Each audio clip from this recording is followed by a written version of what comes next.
Добро утро за Дона Неделковска и Стефанија Кржевска. Добро утро и добре ни дојдовте. Добро утро, Јане. Фала на покана. Може да кажам слободно инфлуенсери. Така. Тоа е изразот кој што кај нас се употребува. Девојки кои што веќе долго време имаат влијание на социјалните медиуми, ја стекнаа довербата кај нивната публика и успешно преку социјалните медиуми, преку социјалните мрежи водат ваков бизнис, можеме и така да кажем.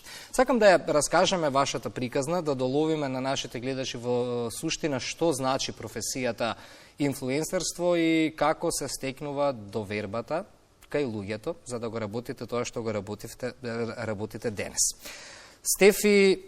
Стефанија, Стефи премина веднаш на Стефи, дипломиран правник, работиш во адвокатска канцеларија. Дона во стоматолошка ординација, но пред некое време, до пред некое време, бидејќи реши целосно да се посветиш на ова. Ајде, како почна вашата приказна на стекнување инфлуенс, односно доверба кај луѓето на Инстаграм? Конкретно ќе ги земам вашите Инстаграм профили во фокусот. Мислам дека во мојот случај, кога си 100% природен и свој, тоа се чувствува, публиката го чувствува тоа и тоа е примарно за се стекне доверба. Значи, тоа е пред се да си свој и секако со многу напорна работа. Пред колку време Дона почна твојата приказна на Инстаграм и како всушност заклучи дека почнуваш да креираш одреден тип на публика која што почнува да те следи, бидејќи и работиш фотографија? Да, значи моите почетоци беа преку фотографија, затоа што Инстаграм на почеток беше примарно социјална мрежа, примарно за фотографии, и мојата прва соработка беше дури во 2018 година. Бев ангажирана како фотограф за еден бренд. Кога се уште немаше многу соработки. Кога се уште немаше ниту соработки, ниту инфлуенсери, мене ми беше као нешто ново. Значи беше 2018 и примарно како фотограф, и после како што почна Инстаграм да се менува, значи видеа, рилс и слични. Така мораш да го смениш малку и стилот, да се вклопиш во сето тоа и така, значи од 2018 да ги следиш, значи, да ги следиш трендовите. Да, мора да се следат трендови. Колегите од Рече велат малку да се разделат како сијамски близначки, се седнати и не можеме да ги кадрираме. Многу љубов. Многу љубов. Еве, јас ако дојдов до нив, како тројка сијамски близнаци ке бевме. Стефанија, како почнува твојата приказна поврзана со Инстаграмот и кога всушност сваќаш дека почнуваш да креираш исто така задоволителен број на публика која што ти ја дава довербата за твоите содржини таму? Јас од секогаш, од кога знам за мене, сакам да се сликам. Значи, тоа ми е некоја пасија, каде што јас се пронајдов. Во 2019 конкретно се организираше надпревар од убавина и здравје. Тој го организира до ден денес, така да ако некој има желба да биде инфлуенсер, може слободно да си се пријави. Таму имавме задача да испромовираме некои од нивните соработници. Конкретно имавме по 2 брендови кои што ни ги дадоа и требаше да направиме некоја содржина за нив. Јас креирав некои 5 постови. Има формирано комисија која што ги оценуваше нашите изработки, како ние нештото го представуваме. Тогаш ме прогласија за инфлуенсер над категорија во 2019 и тогаш за прв пат јас добив договор за соработка со нивни соработници, клиенти. Така да од тука почна се. Имав некој договор од година дена, што кај нас и до нас знае претежно се пократки, некој месец, два бараат еден пост или 3 постови, ретко кога работиме на долгорочно, така што беше добар старт. Мислам, јас сум благодарна што ми ја пружија таа прилика да јас можам да се истакнам и да воспоставам некаков контакт со моите следбеници на Инстаграм.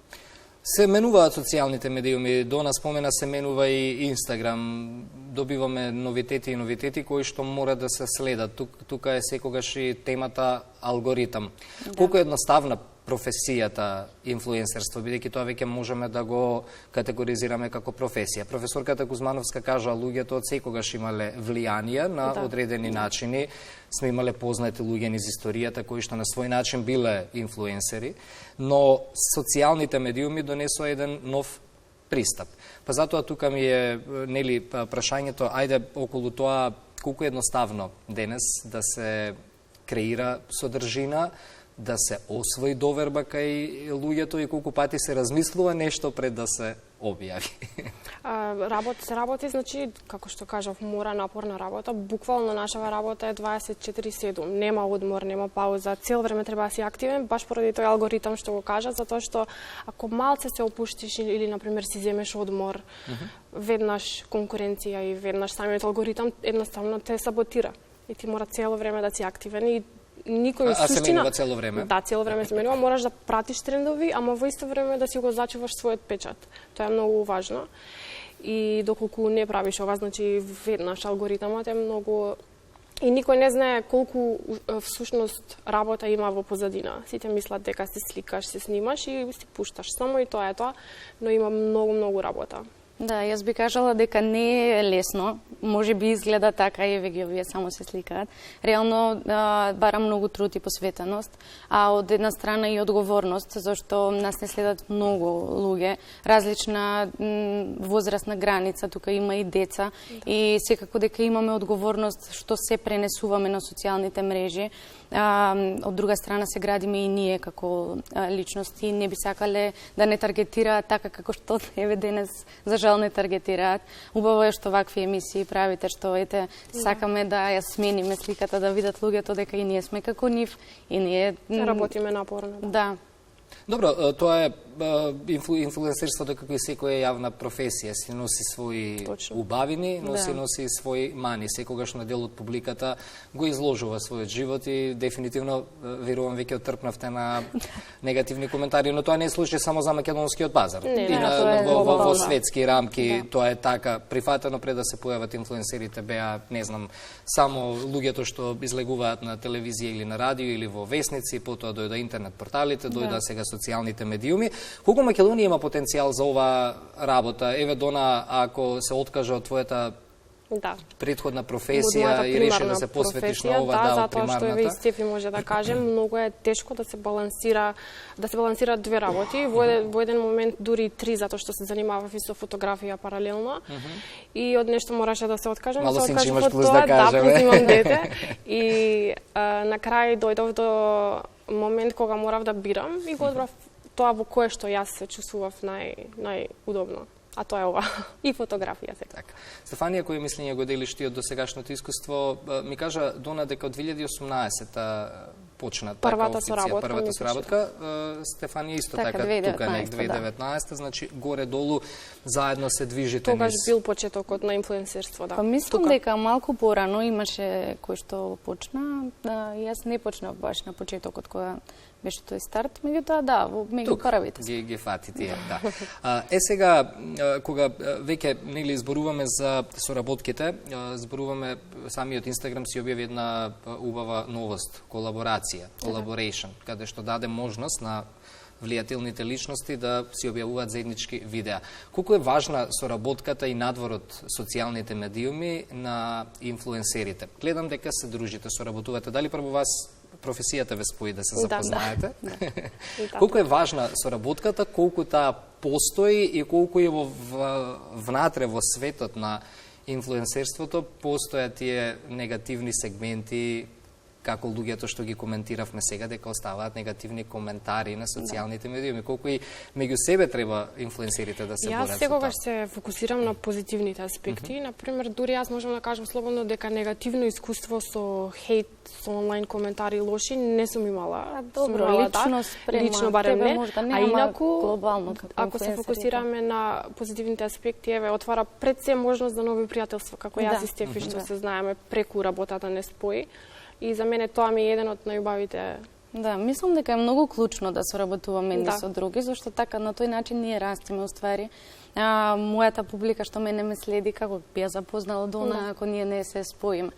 Мислам, има конкуренција, не дека не, има поедини кои што можеби те гледаат како конкуренти, не сакаат со тебе да соработуваат, меѓутоа тука барем во ова област, во инфлуенсерството, гледам дека ние често се дружиме, така сме позитивни, цело време одиме на настани заедно. Туку дека може да растеме заедно, да влијаме позитивно еден на друг. Да, тоа е важно. Значи, ја свативте суштината дека и тој аспект од алката на маркетинг па ние сме како важна. фамилија, искрено, да. Последно време си одиме на патувања заедно, кога и да дојди до во Скопје, ќе се јави да пиеме кафе, така да пријателство мислам дека за цел живот. Так. Кога почнувавте со ова дејност, со ова работа, верувам најмногу размислувавте за содржината и за белегот кој што треба да го оставите на публиката, на соката, која што нели си ја избравте како контент што сакате да ја представите или содржина. Колку време ви требаше да го најдете вистинскиот правец и сега ако ги погледнеме, ние имавме микс од неколку фотографии од Дона, Стефанија и твои од вашите Инстаграм профили, но сега ако кажеме ги отвориме вашите Инстаграм профили, за каков инфлуенсер станува збор, односно што е содржината и пораката која што ја пренесувате преку Инстаграм профилите? Па искрено само ми дојде, мислам природно, тоа што сум јас тоа и го прикажувам на социјалните мрежи.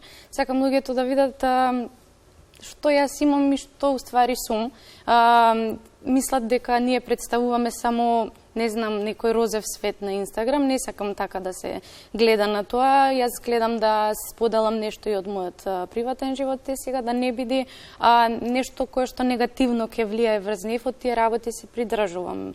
Искрено не сакам да влијам негативно, гледам само нешто интересно да објавувам. Но сакаш искрен пристап, вака слушајките. Да, искрен пристап и претежно споделувам работи кои што јас лично ги користам, нешто што мене ми се допаѓа и нормално дека соработките кои што ми се нудат, јас размислувам 3 пати пред нешто да прифатам, зашто сепак тоа ме отсликува мене. Што јас правам во животот и знам дека утре сигурно некој ќе го земи тоа што го промовирам да го проба и сега не сакам да мислат дека јас нешто ги лажам или ги манипулирам. Гледам да е сето тоа јас што го сакам и јас што гледам дека е добро за мене. Тоа што е твој животен стил. Да. Дона, во врска со ова прашање?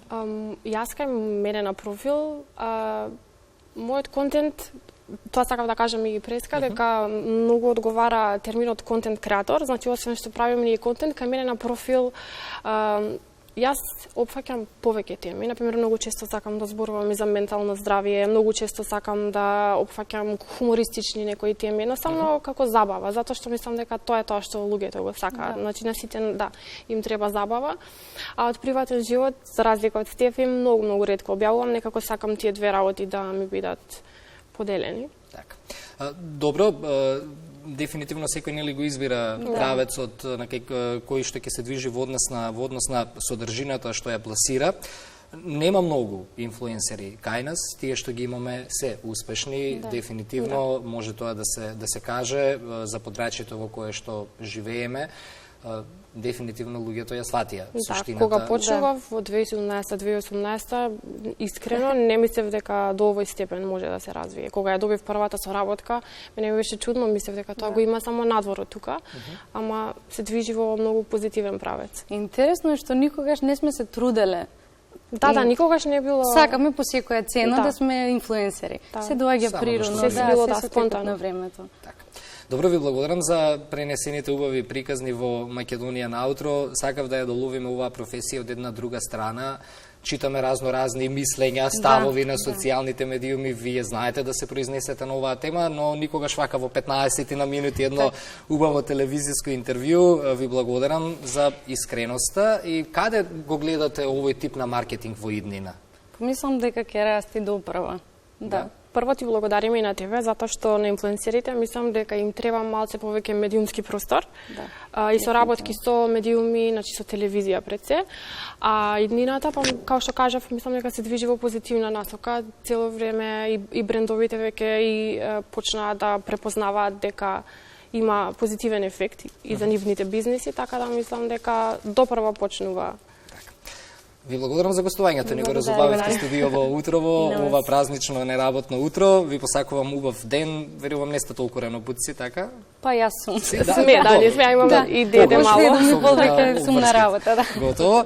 Ве оставам да уживате во денот, ако не пиевте кафе, тоа да го направите после емисијата. Ние се гледаме повторно, па ете, за некоја следна соработка ќе ни дојдете гости да најавиме, да позборуваме и на конкретни други теми.